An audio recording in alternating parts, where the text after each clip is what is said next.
주님께서 여러분과 함께 마테오가 전한 거룩한 복음입니다. 그때 예수님께서 제자들에게 말씀하셨다. 네 이웃을 사랑해야 한다. 그리고 네 원수는 미워해야 한다고 이르신 말씀을 너희는 들었다. 그러나 나는 너희에게 말한다. 너희는 원수를 사랑하여라. 그리고 너희를 박해하는 자들을 위하여 기도하여라. 그래야 너희가 하늘에 계신 너희 아버지의 자녀가 될 수 있다. 그분께서는 악인에게나 선인에게나 당신의 해가 떠오르게 하시고 의로운 이에게나 불의한 이에게나 비를 내려주신다. 사실 너희가 자기를 사랑하는 이들만 사랑한다면 무슨 상을 받겠느냐? 그것은 세리들도 하지 않느냐? 그리고 너희가 자기 형제들에게만 인사한다면 너희가 남보다 잘하는 것이 무엇이겠느냐? 그러한 것은 다른 민족 사람들도 하지 않느냐? 그러므로 하늘에 너희 아버지께서 완전하신 것처럼 너희도 완전한 사람이 되어야 한다. 주님의 말씀입니다.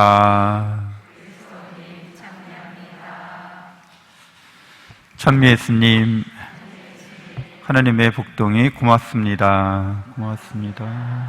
고맙습니다. 네, 오늘 우리는 성경 통독 루카복음서 1장부터 7장까지 함께 나누겠습니다. 루카복음서는 시작하면서 이 복음서의 일종의 머릿말이죠. 이 책을 왜 쓰는지, 누구에게 쓰는지를 이렇게 기록하고 있습니다. 다른 복음서와는 굉장히 격식이 갖추어진 글인 거죠. 예수 그리스도를 믿게 된 이방인들을 대상으로, 그 당시 그리스 문화권 안에 있는 사람들을 대상으로 이 복음서를 저술했습니다. 복음서에 우리는 예수 그리스도께서 당신께 의심을 하지 않는 사람은 행복하다라는 말씀을 해주세요. 예수님께서 세례자 요한이 감옥에 갇혔을 때 이렇게 활동하는 것을 통해서 그 소문이 세례자 요한에게 들어갔고 제자들을 보내서 오시기로 되어 있는 분이 당신이십니까? 아니면 우리가 다른 사람을 기다려야 합니까? 라고 묻게 하죠. 세례자 요한이 기대하고 있던 메시아랑 그리스도랑은 좀 달랐던 것 같아요. 세례자 요한의 입장에서는. 그래서 예수님께서 구약 성경에 기록되어 있는 말씀들, 눈머니, 다리 저는 이, 나병 환자, 죽은 이들이 구원받는다는 거죠. 직접 그들 앞에서 그런 일들을 행하셨으니까요. 가난한 이들이 복음을 듣는다라고 말씀해 주십니다. 당신에게 의심을 품지 않는 이는 행복하다라고 말씀해 주십니다. 그래서 우리는 성경을 읽을 때 그 성경이 결국 우리에게 말해주고자 하는 바는 하나님께서 우리를 사랑하신다는 거죠. 사랑의 책입니다. 구약을 보면 오늘 예수님께서도 너희는 이웃을 사랑하고 원수는 미워하여라 이렇게 말하였지만 예수님이 나는 원수를 사랑하라고 너희에게 말한다 이렇게 구약 성경을 더 깊게 풀이해서 우리에게 설명을 해주시고 가르침을 주시는데요. 그래서 하나님께서 완전하신 것처럼 너희도 완전한 사람이 되라.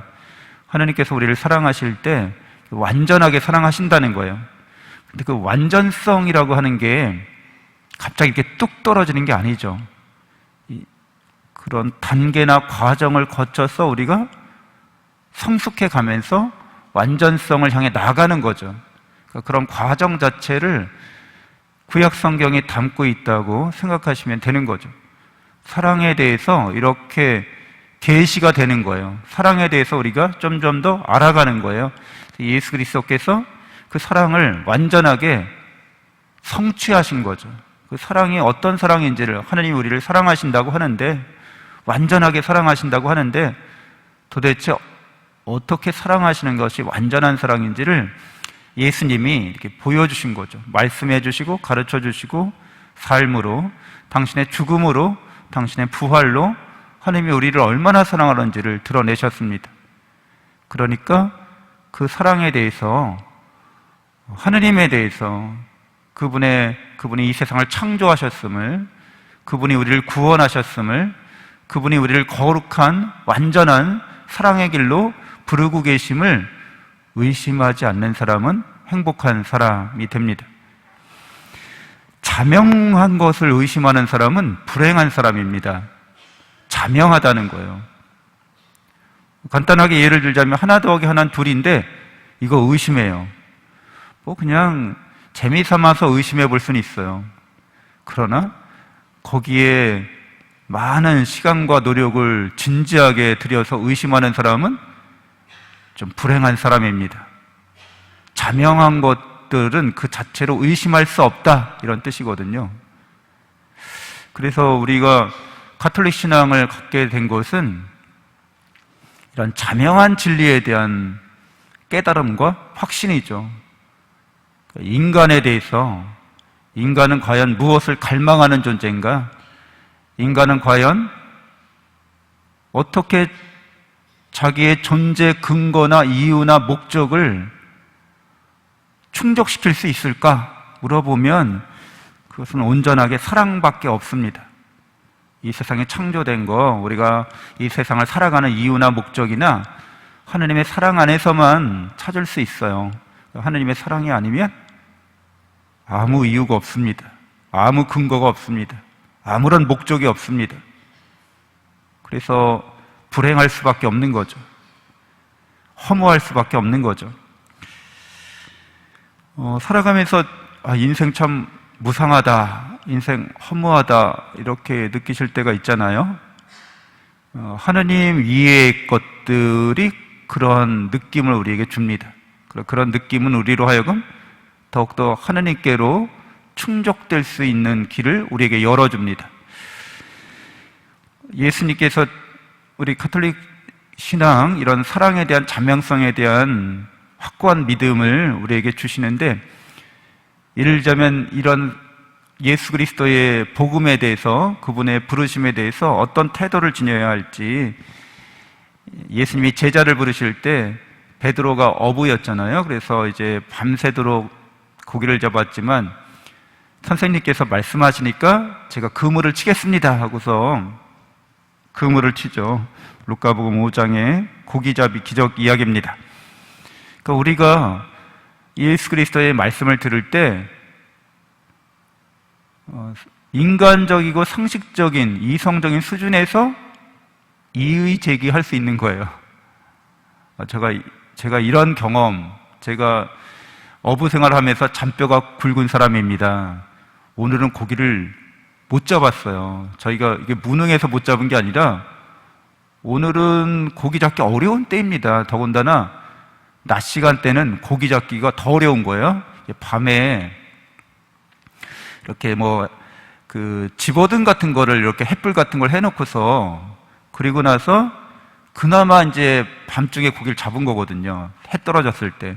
근데 해가 뜨고 나면 고기들도 눈치가 뻔해요. 그래서 이렇게 봐서 사람들이 막 왔다 갔다 하고 그물 던지고 이러면 다 숨죠, 깊은 곳으로. 그러니까 안 잡히는 거에 너무 당연한 거죠. 그렇지만 선생님께서 말씀하시니까 이렇게 하겠습니다. 이게 이제 순종이라고 하는 거죠. 그래서 우리 가톨릭교에서 가르치는 이 순종은 맹목적인 순종이 아닙니다. 그렇죠. 어떤 수도 원장이 그 수사님들 세 분에게, 신입 입회한 수사님들에게 나무를 세 그루 주면서 이걸 가서 거꾸로 심으세요 라고 얘기했어요. 각자 따로 불러서. 첫 번째 사람은 바로 갖고 가서 거꾸로 심어버립니다. 두 번째 사람은 그걸 받아가서 바로 그러니까 거꾸로 심는 게 아니라 바로 심은 거죠. 세 번째 사람은 물어봅니다. 저기 원장님, 이거 거꾸로 심으면 죽는다는 거는 알고 계시는 거죠?